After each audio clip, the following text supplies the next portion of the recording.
Pues Deuteronomio 7, hermanos, hoy quiero no alargarme, pero sí me gustaría ir al meollo de la cuestión en algunas cosas. Y me gustaría aprovechar este capítulo para meditar y reflexionar en algo que, aunque nos puede parecer evidente, a la hora de la verdad yo creo que no suele ocurrir siempre así. Hay conceptos religiosos que son diabólicos. Hay conceptos religiosos que son demoníacos. ¿Quiénes son más buenos? ¿Los hombres o Dios? ¿Quién es más bueno, Dios o los hombres? Porque hay hombres que se atreven a juzgar si Dios es bueno o no, o es muy malo. Pero nosotros los seres humanos somos buenos, ¿verdad? Y esto solamente es una cosa de la gente ahí en la calle, o a veces los creyentes también utilizamos un buenismo diabólico. Y digo lo de diabólico a conciencia. Siempre que queremos corregir a Dios, y sé que suena presuntuoso, pero nos atrevemos a esas usurpaciones tan ridículas como absurdas. Siempre que queremos añadir a su palabra, restar a su palabra, reinterpretar su palabra, metemos la pata a más no poder. Luego hablaremos un poco más de esto. El Señor le dice a Israel que cuando entre en la tierra que les va a dar, allí van a echar de delante de ellos a muchas naciones. 7 naciones, no las leo para aprovechar el tiempo, que dice que son mayores y más poderosas que tú. Es decir, Israel no puede hacer eso si no es en el nombre y en el poder del Señor. Israel no tiene capacidad humana, capacidad natural para enfrentarse a esas naciones. Pero Dios se las va a dar. Y el versículo 2 dice que cuando Dios se las haya entregado y las haya derrotado, dice, las destruirás del todo. ¡Qué malo es Dios! Porque ahora viene la mentalidad común, natural, y primero, no sabemos leer. Parece que la ausencia de evidencia es la evidencia de ausencia. Ahora luego explicaré esto. Porque nos imaginamos que estas naciones están tranquilos en familia, disfrutando la vida, comiendo fuera con la familia, paseando. Y ahora Dios, que es muy malo, manda a los israelitas para que se los cargue a todos. Y se nos meten este tipo de esquemas en la mente que son ridículos. ¿A qué me refiero que la ausencia de evidencia no es la evidencia de una ausencia? Que ahí no esté diciendo las barbaridades que estas naciones cometían, que no las menciona en ese texto, no quiere decir que no las cometieran. Pero nosotros, como lo que se está diciendo es que Israel va a entrar y los va a destruir, y no está diciendo las burradas, las maldades con mayúscula, que habían llegado al colmo, que hacían estos pueblecitos, pues parece que no las hacían. Como no lo dice, pues que no lo hacen. Pero que no lo diga no es que no fuese así. De hecho, en Génesis 15, 16, Dios sabía que habría un momento en que el colmo de la maldad llegaría a ese punto. Habría un momento en que llegaría el colmo. Y Dios ya tendría que decir, hasta aquí. Eso está en Génesis 15, 16. Dios le dice a Abraham que a la 4ª generación, después de estar en esclavitud en Egipto e Israel, volverían a la tierra, y dice ¿por qué? Porque aún no ha llegado a su colmo la maldad del amorreo hasta aquí. Es decir, este es uno de esos pueblos que iban a ser destruidos. Todavía Dios, precisamente que no es malo, Jesús dice que no hay ninguno bueno salvo Él, está teniendo paciencia. A ver.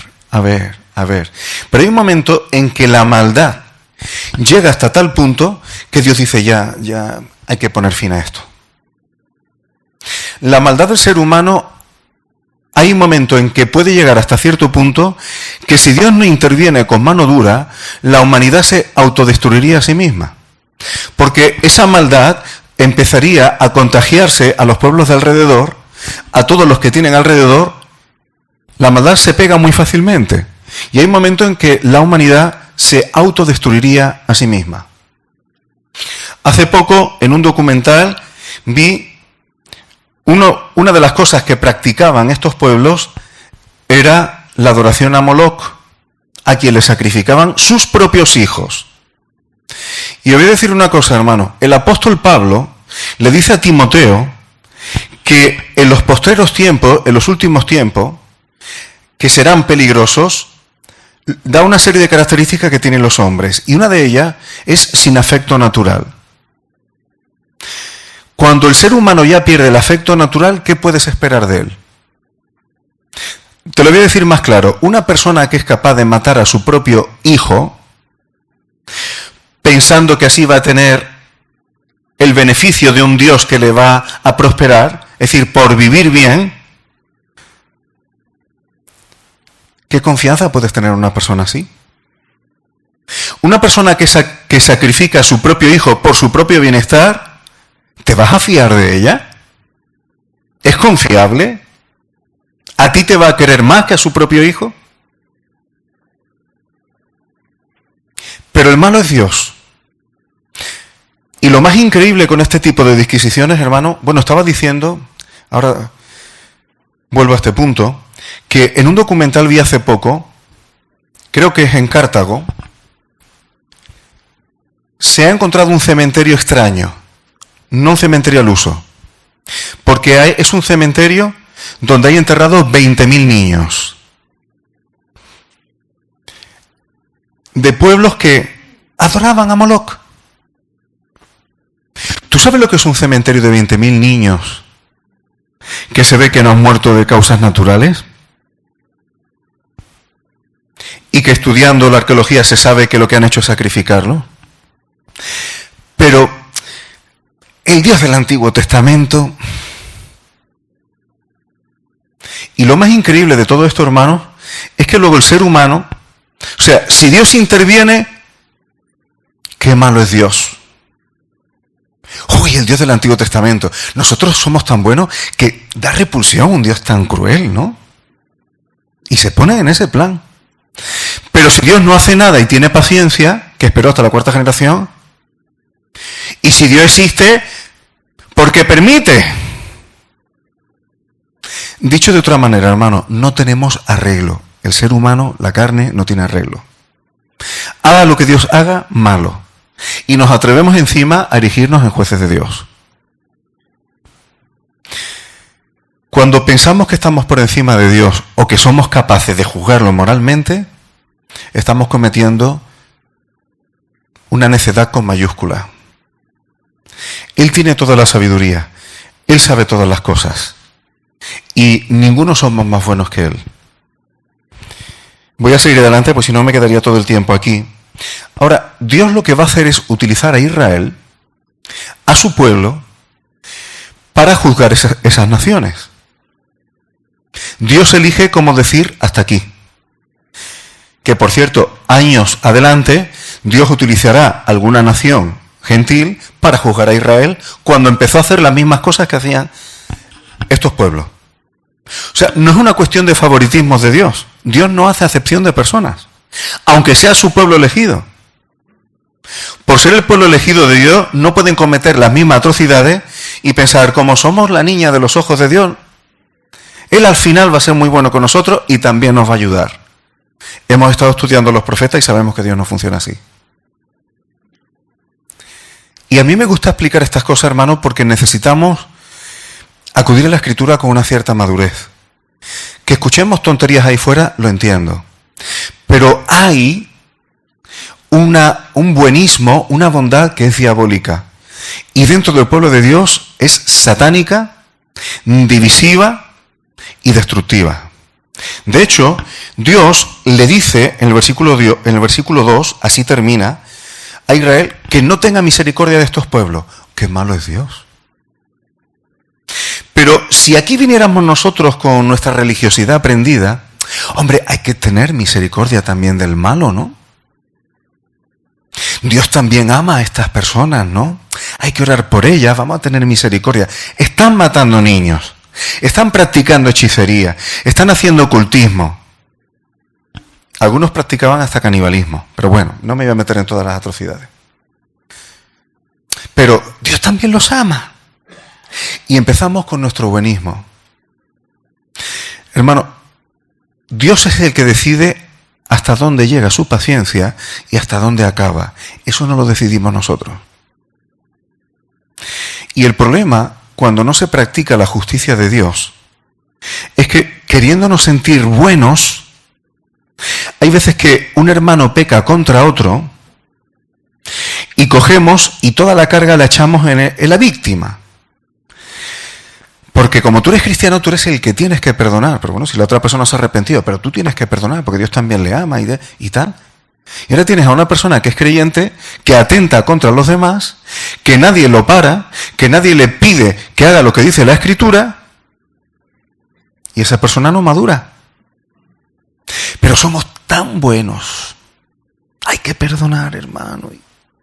Y la otra persona acampando a sus anchas, y así se crean monstruos de iglesias. Monstruos. Porque hagan lo que hagan, le van a perdonar. Y si son personas de mucho carácter, los débiles no se les van a enfrentar. Y se crean monstruos de iglesia, que ni van a madurar y van a generar unos problemas tremendos. Pero hay que tener misericordia y somos buenos, hermano. Hay que sufrir, hay que soportar. Y empezamos con este tipo de cosas. Y hermano, yo no digo que no haya que tener misericordia. Yo no digo que no tenemos que plantear la bondad de Dios. Pero ojo, que igual que con mucho cariño hay padres que estropean a los hijos, nosotros con mucho cariño nos cargamos congregaciones. Y hay que tomarse en serio la palabra de Dios. Cuando hay problemas entre hermanos, hay protocolos que nos dicen las Escrituras. Hay principios que nos dicen la Escritura. La Escritura nos dice qué es pecar y qué no es pecar. No, es que me ha hecho mucho daño, me he sentido. Bueno, pero ¿cuál es el pecado? No, es como me he sentido. Mira, déjame de tontería. Déjame de tontería. Porque a veces queremos hacernos víctimas hasta por cosas que la Biblia nos describe como pecado. Pero si te has sentido, oh, por favor. Hermano, eso es inmadurez. Eso es diabólico. Y esas cosas se cargan las congregaciones. Porque pensamos que el Evangelio es poner nuestros sentimientos en modo buen rollito y ya estamos sintonizados con el Espíritu Santo. Eso es peligroso. Eso es peligroso. Porque así nos saltamos la Escritura a la torera. Y recordad que al final lo que nos va a juzgar a cada uno delante del Señor es según lo que diga la palabra y según lo que hayamos hecho en el cuerpo, sea bueno o sea malo. Pero yo no le voy a poder ir al Señor en plan, yo tenía buen rollito, Señor. Es que me sentí, es que quise ser bueno. Muchas veces esos buenismos no dan oportunidad de arrepentimiento ni a que las personas crezcan. Y si se enfada, que se enfaden. Pero si una persona no quiere ajustar su vida a la Escritura y se le dice, pero no sea que se moleste, estás criando un monstruo y le estás quitando la oportunidad de madurar. Exactamente igual que la educación de un hijo, hermano. No criemos hijos de Dios consentidos, porque si no siempre serán niños en Cristo si es que son creyentes. Hay algunas cosas que Dios le pide a Israel y creo que merece la pena que le prestemos atención. Dios le pide a Israel que una vez que haya echado de delante de ellos a estas naciones, porque Dios las va a entregar en su mano y van en nombre de Dios, ellos tienen que tener cuidado de ciertas cosas. Está en el versículo 2. Una vez que las haya destruido, dice, no harás con ellas alianza. Es decir, no hagas pactos con las naciones que cometen abominaciones delante de mí. Segundo, no tendrás de ellas misericordia. Esto no es una invitación a que no seamos misericordiosos con las personas. Pero cuando Dios juzga, hay que dejarlo. No emparentarás con ellas, no les des a tus hijos, es decir, que no se mezclen matrimonialmente. Y luego te dice por qué. Porque desviará a tu hijo de en pos de mí. Si te mezclas con las personas que no andan en pacto conmigo, que no buscan a Dios, tu corazón lo van a apartar de mí. Además, fíjate, dice, desviarán a tu hijo en pos de mí. Dios no solamente está pensando en ellos, está pensando en las generaciones que vengan después. Y dice, y servirán a dioses ajenos. Y eso va a tener consecuencias, claro, Dios va a intervenir si eso ocurre. Por tanto, Dios les pide que van en su nombre, los van a juzgar, pero que no hagan pactos con ellos, que no hagan alianzas con ellos, que no hagan convenios con ellos, que no entreguen a sus hijos o a sus hijas a ellos y viceversa, porque van a apartar su corazón de Él. Y eso va a traer consecuencias.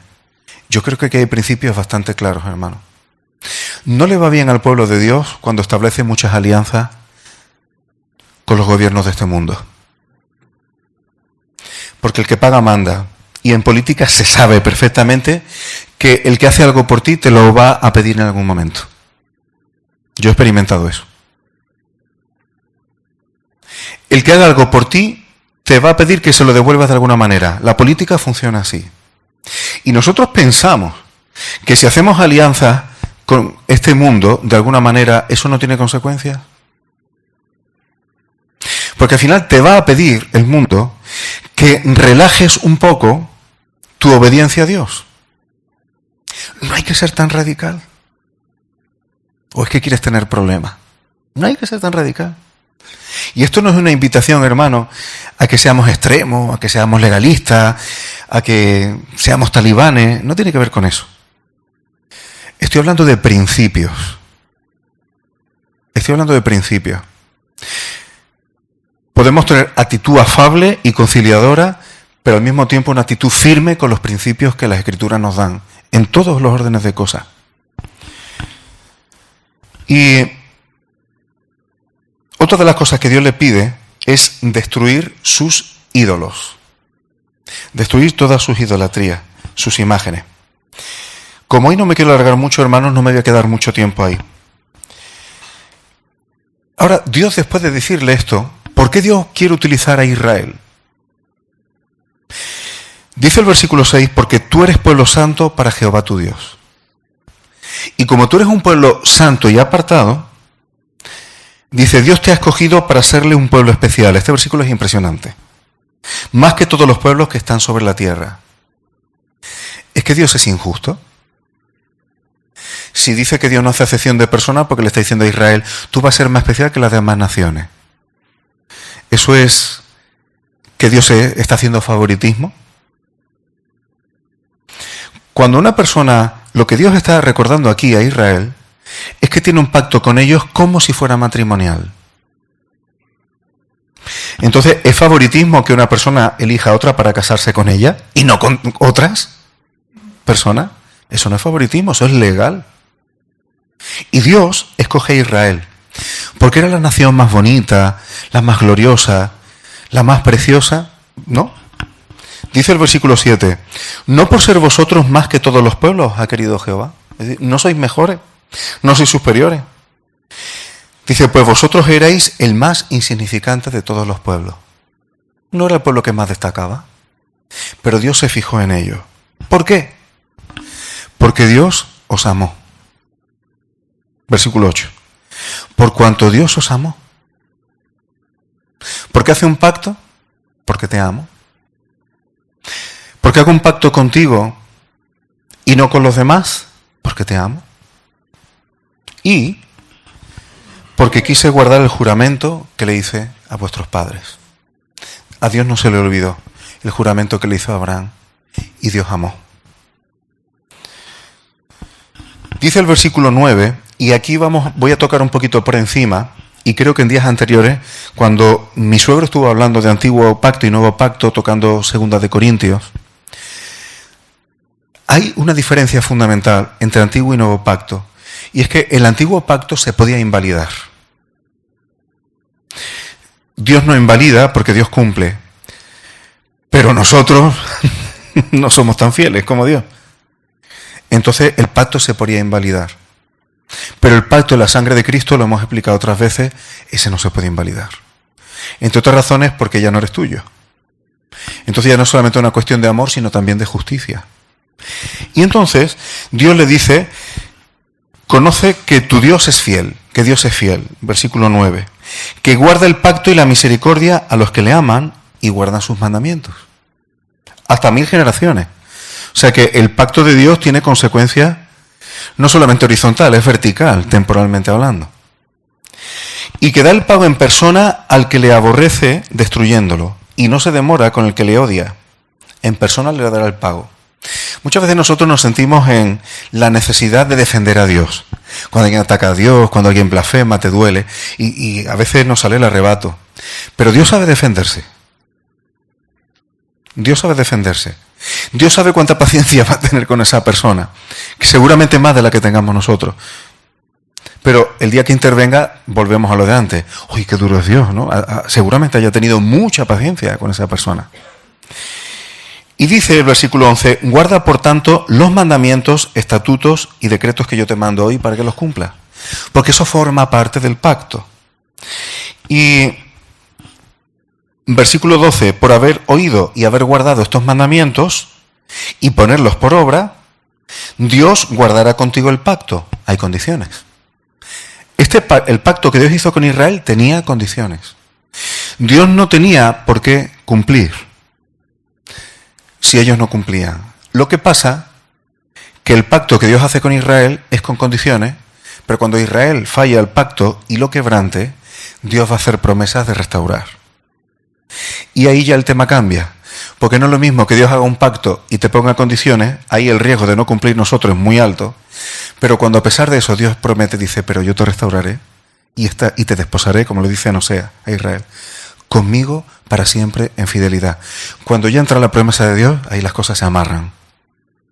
Cuando entran los pactos con condiciones y hay parte que depende de nosotros, eso está ahí a vuela pluma y normalmente es cuestión de tiempo. Por eso el amor y la misericordia de Dios se manifiesta en sus promesas. Y dice, te amará, te bendecirá y te multiplicará y bendecirá el fruto de tu vientre. Es decir, le va a dar prosperidad en general. Y van a estar bien. Eso Dios se lo promete. Y dice, y serás bendito más que otros pueblos. Principio del versículo 14. Y todas las enfermedades y plagas que vinieron en Egipto no caerán sobre ti, sino sobre tus enemigos. Estoy parafraseando. Y como quiero terminar, hermano, dos cosas. El versículo 17 dice, si tú te preguntas en tu corazón dentro de ti, estas naciones a las que iban a echar son mucho más fuertes y numerosas que yo. ¿Cómo lo voy a hacer? La respuesta de Dios, mira atrás y mira lo que hice contigo en Egipto. Acuérdate que mi brazo extendido, las obras, los prodigios, lo que yo hice allí. Simplemente acuérdate de eso. Y eso a mí, hermanos, me toca, porque cuando estamos dudosos, y a mí me pasa también, de algo, si es la voluntad de Dios o no, muchas veces en el presente cuesta mucho trabajo tenerlo claro, especialmente si nos altera emocionalmente. O si crees que algo es de Dios, pero no ves las cosas a favor, no ves las cosas con tus esquemas, te desestabiliza. Y a veces la respuesta del Señor es, si esto es mío, y tú crees que no, mira atrás. Mira cosas que he hecho contigo antes, porque sigo siendo el mismo. Y bueno, hay cosas a las que no me voy a meter, pero me encanta. Hay cosas de Dios que cuesta trabajo entender. Dios le dice a Israel, he dicho que no me iba a meter y me estoy metiendo, pero bueno, que estas naciones las va a echar poco a poco. Dice, las voy a ir echando poco a poco para que cuando tú estés allí, porque si las quito del todo, las fieras van a empezar a moverse a sus anchas y eso va a ser un peligro para ti, lo estoy parafraseando. Claro, si yo vengo con mi mentalidad religiosa, pero Dios tiene poder para que las fieras ni se acerquen. ¿No le cerró la boca a los leones con Daniel? Pero Dios tiene poder para que se acerque una fiera, pues Israel sea como Sansón y mate a cualquier león que se acerque. Y a veces tenemos ese tipo de cosas, pero nosotros no podemos encasillar a Dios en un protocolo, en un método y en una forma de funcionamiento. Aquí hay sabiduría de Dios. Va a echar a estas naciones de en medio, pero va a ser poquito a poco para que no se multipliquen las fieras. ¿Dios podría quitar la fiera del campo del tirón? Pues sí, pero Él tendrá sus razones para no hacerlo. Y si Dios precisamente quiere dejar las fieras ahí para que haya un equilibrio ecológico, lo que tiene alrededor, y forme parte de la fertilidad de la tierra u otras cosas, no sabemos. Él sabe. No me tiene que dar explicaciones. Dios no se tiene que justificar conmigo y yo no le tengo que decir cómo tiene que hacer las cosas. Y ahora sí, para terminar, versículos 25 y 26. Solamente con estos 2 versículos hubiera podido tirarme todo este tiempo, pero creo que da juego para compartir después. Primero, Dios le pide que quemen al fuego las esculturas, los ídolos que estas naciones tenían. Y dice, no codicieras la plata y oro de los ídolos y lo tomes para ti, para que no tropieces en ello. Dice, esto es abominación para Dios.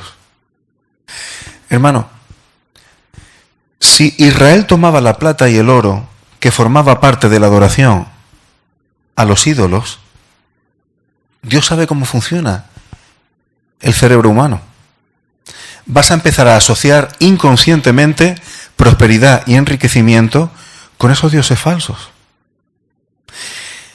Y si conquistas un pueblo y otro y otro y otro y empiezas a hacer este tipo de asociación inconsciente, vas a terminar apartándote de Dios a causa de esa plata y oro que tú asocias con esos ídolos. Por lo tanto, el Dios de toda la riqueza y que todo es suyo está diciendo, no codicies esa plata y ese oro, porque es que te van a desviar, vas a terminar tropezando. Mucho cuidado, hermanos, cuando hay cosas que Dios entrega en nuestra mano, pero cuando hay cosas que su origen es pagano o son abominaciones y las vinculamos con nosotros podemos pensar que estamos realmente como sirviendo a Dios y que en realidad nuestro corazón está con Dios. Pero el cerebro funciona por asociación de ideas. Empezamos a asociar, y al final te crees que tienes prosperidad en los negocios pues porque tienes buenos contactos y buenos amigos. No sé. Y a lo mejor Dios los permitió, pero mucho cuidado, porque hay distintos tipos de ídolos y todos no son esculturas.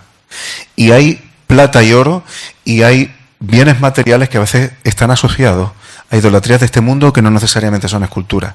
Cuando codiciamos esas cosas, al final puede terminar siendo, incluso aunque Dios permita que las tomemos, al final podemos pagarlo tropezando en ellas. Y ahora sí, algo que no voy a explicar, pero creo que es como para pensar y meditar un rato. No traerás cosa abominable a tu casa. No metas asquerosidades, lo que Dios llama asquerosidad o lo que Dios detesta, en tu casa, para que no seas maldito. ¿Tú quieres la bendición de Dios? Protege tu casa de las cosas que Dios detesta, de las cosas que Dios no soporta, de las cosas que a Dios le duelen, de las cosas, me gusta utilizar esta expresión, de las cosas que a Dios le asquean. Del todo las aborrecerás y la abominarás porque es maldita. ¿Te has dado cuenta que si algo a Dios le asquea y te asquea a ti también, estás sintonizando con el Espíritu Santo? ¿O solamente pensamos en sintonizar con el Espíritu Santo en plan buen rollito y buen sentimiento? Cuando Dios hay algo que dice, esto para mí es insoportable, y tú tampoco lo soportas, estás sintonizando con Él. Y aquí se lo está pidiendo a su pueblo. Y esto sería como para hacer una meditación. ¿Qué cosas hay en mi casa que puede Dios detestar? Y yo estoy metiendo ahí dentro. Puede haber de muy distinto tipo. A veces pueden ser ídolos en forma de cuadros, de pinturas, de, no sé, hasta estatuas. Pero es que era de mi tatarabuela, por ejemplo. Pero yo no la adoro, ¿eh? Pero era de mi tatarabuela. ¿Qué piensa Dios de eso? ¿Qué cosas metes a través de una ventana que se llama televisión en tu casa? ¿Qué cosas metes a través de las pantallas de móviles, de portátiles, de todo? Esa ventana abierta a tu casa que conecta con todo el mundo. Puedes meter cosas buenas, pero ¿estamos metiendo cosas dentro de nuestra casa que Dios detesta? Y lo siguiente que yo preguntaría, si metemos cosas en nuestra casa que Dios detesta y tenemos hijos, ¿estamos seguros que no pueden maldecir a nuestros hijos? Aunque ya seamos mayores. Yo tengo recuerdo de haber sido niño y en mi casa tener mis padres puesta la televisión. Y quiero recordar que era una hora, aunque no era ni muy tarde ni una cosa así, apenas había canales de televisión, no sé, había 1 o 2 nada más en aquel momento. Bueno, la segunda cadena ponía conciertos y poco más al principio. Y yo recuerdo de niño que la televisión estaba puesta y creo que empezó una película, no sé si era de Drácula o una cosa así. Pero yo recuerdo perfectamente, siendo un niño, como pasé por la puerta donde estaba la televisión, ya no me acuerdo ni la situación, pero me acuerdo de lo que vi en la televisión. Y yo vi algo de una película de terror. Y como niño me quedó impresionado hasta tal punto que teniendo ya medio siglo todavía recuerdo esa imagen. No recuerdo los detalles de alrededor, pero sí la imagen. ¿Y cómo sabes tú que si tienes puesta la televisión o cualquier cosa ahí saliendo, lo que sea, y tienes un hijo o una hija en una edad pequeña y en un momento dado ve, por ejemplo, si ve una escena sexual que no debe, ¿tú sabes que la niña eso le va a poder condicionar toda la vida? En la forma en la que va a vivir la sexualidad, en la que va a entender la sexualidad, pero de por vida, ¿eh? Y aquí Dios está diciendo que aborrezcas, que detestes lo que Él detesta. Porque si metes en tu casa lo que Él aborrece, es que te puede maldecir a ti, pero también puede maldecir a los que vengan después de ti. Y de esto pudiera contar anécdotas, porque en tema de consejería, personas que se guardaron un rosario en su casa porque era de fulano y de mengano y tuvieron problemas serios. Por eso. Hay testimonio de esas cosas. Y podría contar muchas más. Libros que no quisieron tirar, pero que debían haberse deshecho de ellos. Pudiera contar mucha experiencia. Pero hay que tener mucho cuidado, hermano.